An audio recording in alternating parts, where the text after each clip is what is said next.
গতকালের গুলিতে ওসমান হাদির মাথা দিয়ে ফুটে করে যায় নাই। এটা বাংলাদেশের প্রত্যেকটা মানুষের বিবেক ফুটে পড়ে গেছে। গত 54 বছরে বাংলাদেশ একটা ওসমান হাদিকে উপহার দিতে পারছে। দেবদাস, সেবাদাস, পদ, পদবী, পোস্টিং, প্রমোশন, নিজের ব্যবসা টিকিয়ে রাখার স্বার্থে 80 বছর ধরে জীবন্ত লাশ হয়ে বেঁচে থাকার থেকে ওসমান হাদির মতো 2 মিনিট জীবন নিয়ে বেঁচে থাকা বেশি সম্মানের। আপনি চাইলে ওসমান হাদি হইতে পারবেন না, আমি চাইলে ওসমান হাদি হইতে পারবো না। উনি বাংলাদেশকে ইনসাফের পথে নিয়ে যেতে চাইছে। আমরা ব্যক্তি স্বার্থে, দলীয় স্বার্থে, সিটের স্বার্থে, ব্যবসায়িক স্বার্থে, একটা টিভি চ্যানেল পাওয়ার জন্য, একটা গরুর হাটের জন্য, একটা বাজারের ইজারার জন্য, একটা থানা কমিটির জন্য, একটা জেলা কমিটির জন্য, ইউনিয়ন সভাপতি হওয়ার জন্য নিজের মেরুদণ্ড বিক্রি করে দিয়ে আমরা সমাবেশ হয়ে থাকতে চাই। রাজনৈতিক দলগুলো তৈরি হয়ে গিয়েছে। প্রিয় ভাইরা, ওসমান হাদির কাছে আমাদের প্রতিজ্ঞা আছে। ওসমান হাদির যে শহীদের মৃত্যুর যে আকাঙ্ক্ষা, সকল ধরনের দুনিয়াবী লোভ, প্রত্যাশা, পদের লোভ, এগুলোর ঊর্ধ্বে উঠে উনি বাংলাদেশের প্রশ্নটা সবচেয়ে বড় আকারে উনি রেখেছেন। দুর্ভাগ্যজনক বিষয়, আমি ওনাকে ধারণ করতে পারি নাই। গতকালের গুলিতে ওসমান হাদির মাথা দিয়ে ফুটে করে যায় নাই। এটা বাংলাদেশের প্রত্যেকটা মানুষের বিবেক ফুটে পড়ে গেছে। আমরা আওয়ামী লীগের সাথে এখন সবাই প্রক্রিয়া করি। বিশ্ববিদ্যালয়ের গুলোতে এসে আওয়ামী লীগ এখন মিছিল করে, মিটিং করে। গত 17 বছর আওয়ামী লীগ সেবা নিচ্ছে আওয়ামী লীগ নামে, এখন সে হয়েছে আওয়ামী লীগের শিক্ষক, অক্ষর বুদ্ধিজীবী, সাংস্কৃতিক কর্মী, নাট্যকর্মী। কোন ধরনের বাংলাদেশে কোন স্পেস হবে না, সে যেই নামেই থাকুক না কেন। এখন যে গুলশানের জাতীয় পার্টি নেবে এই কুলাঙ্গার রাজত্ব রক্ত হচ্ছে, রক্তের সময় ওদেরকে বাংলাদেশে এক ইচ্ছা জায়গা দেওয়া হবে না।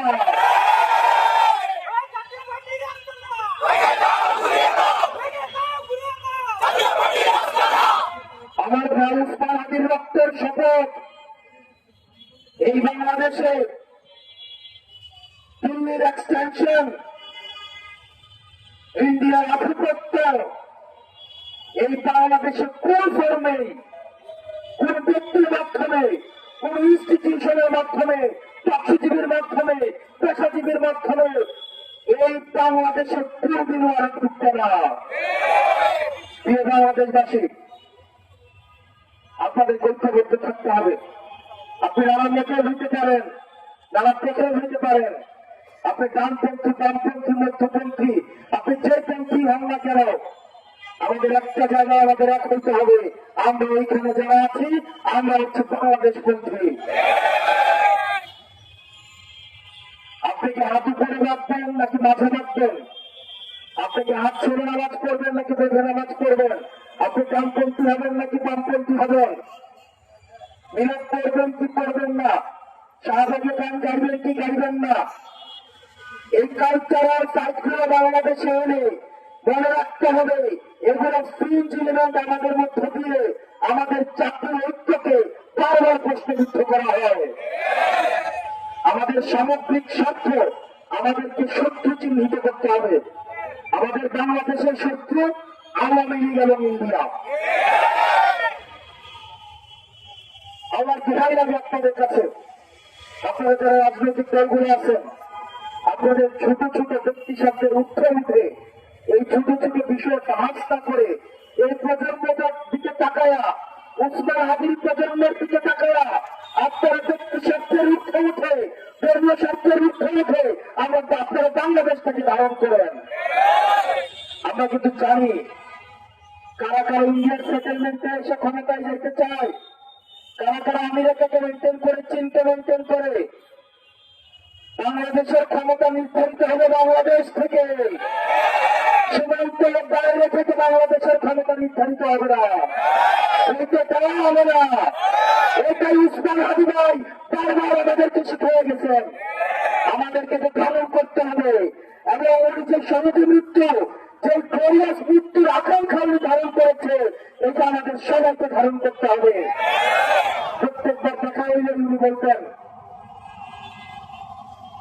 আমার সাথে বলেন পরশুদিন ওনার সাথে গতকাল ঘটনাটা ঘটবে, এর আগের দিন দুপুরে 1টার দিকে ওনার সাথে আমার কথা হয়েছে। একটা মানুষ এই পুরো সময়টা দলের উঠে উঠে, ভোটের উঠে উঠে, পথের উঠে উঠে বাংলাদেশটার জন্য একা একা বাতাসা মুড়ি নিয়ে নির্বাচনী প্রচারণায় নামছে। শত শত কোটি টাকা নিয়ে মানুষ নির্বাচনী প্রচারণায় নামে। গাড়ির বহর, লুটের বহর, গুন্ডার বহর, অস্ত্রের বহর, বুলেটের বহর। সেই জায়গায় উসমান হাদি মানুষের চোখ বন্ধ করেছে বাতাসা এবং মুড়ি নিয়ে। আমি বাইরে করলাম, বাইরেদের এস্টাবলিশমেন্ট আছে, কেন্দ্র দখল করার ক্যাপাসিটি আছে, সংগঠন আছে, আপনি একা পারবেন? তুমি আমারে বলে জিতে হারা মুখ্য না, নির্বাচনে জিতবো কি জিতবো না নেতৃত্বের ফয়সালার উপর থেকে নির্ধারিত হয়। কিন্তু এই লড়াইয়ের মধ্য দিয়ে, এই সংগ্রামের মধ্য দিয়ে আমি মানুষের মন জয় করতে চাই এবং দিন শেষে মানুষের মন জয় করতে পারছে। আমাদের সবার এই জায়গায় ঐক্যবদ্ধ হতে হবে। আমরা বাংলাদেশটার প্রশ্নে আমাদের সবাইকে এক থাকতে হবে। কাউকে দোষারোপ করে পিছনে আমার সামনে নিয়ে আসা, আমরা এই যে মুক্তিযুদ্ধের পক্ষের শক্তি, মুক্তিযুদ্ধের বিরুদ্ধের শক্তি, স্বাধীনতার পক্ষের শক্তি, স্বাধীনতার বিরুদ্ধের শক্তি, সেকুলার, ইসলামপন্থী, বামপন্থী, জামাতপন্থী, এই আলাপগুলা আপনারা যত ধর্মই করেন না কেন, আপনারা এই প্রজন্মকে আর খাওয়াতে পারবেন না। আপনাদেরকে ভবিষ্যৎ নিয়ে ভাবতে হবে, আপনার ফলোয়ার যোগ করতে হবে। বারবার অতীতকে কেন নিয়ে আসা, বর্তমানের বাস্তবতায় আপনি যত হচ্ছে চালাতে যাবেন, এগুলো আমাদের এই প্রজন্মকে আরো বেশি ক্ষুব্ধ করবে। আমরা আপনারা ক্ষমতার দ্বন্দ্ব হইতে আমরা চাই না। আমরা চাই ভবিষ্যৎকে সামনে রেখে আমরা যেভাবে অতীতকে বর্তমানের কাঠগড়ায় দাঁড় করি, ঠিক এইভাবে বর্তমানকে ভবিষ্যতের কাঠগড়ায় দাঁড় করাবে। যদি আমরা বর্তমানের যারা আছি, আমরা যদি আমাদের দায়িত্ব পালন করতে ব্যর্থ হই। সুতরাং উসমান হাদি ভাইয়ের প্রশ্নে, বাংলাদেশের প্রশ্নে, পরবর্তী প্রজন্মের প্রশ্নে আমাদের মত এবং পথ কম্প্রোমাইজ করা হলে আমাদেরকে একসাথে থাকতে হবে। আওয়ামী লীগ এবং ইন্ডিয়ার প্রশ্নে আমাদের একটা সেটেলমেন্টে আসতে হবে। আপনি তলে তলে পড়াশোনা করবেন, রাতারাঙ্গ করে ব্যবসা করবেন। আওয়ামী লীগের সাথে কার কার ব্যবসা ছিল এগুলো আমরা জানি না, কিন্তু ভোটার যত ভোটারে আসতেছে আমরা তার সাথে আন্তরিকতা করতেছি। আপনারা ভালো থাকবেন, সুস্থ থাকবেন। ওসমান হাদির জন্য যে আমাদের অস্ত্র ছেড়ে, এটা অস্ত্র না, এটা হচ্ছে খুব, এই খুব আগুন হয়ে আওয়ামী লীগ এবং দিল্লির মস্ত সরকার করে চালায় দিবে।